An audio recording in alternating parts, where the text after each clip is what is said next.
Ay gözümün nuru, güzel kızım, ay benim arzum dileyim. Sen mənə Rəbbimdən hədiyəsən, gül üzlü beyaz meleğim.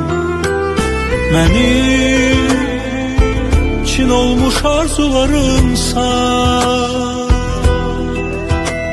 mənim ömrüme ilk baharımsan kızım.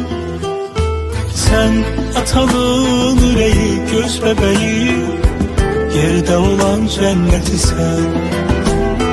Sen bize göylerden pay verilen Allah'ın emaneti sen.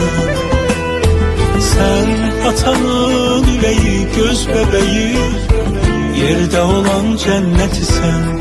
Kızım sen bize göylerden pay verilen Allah'ın emaneti sen.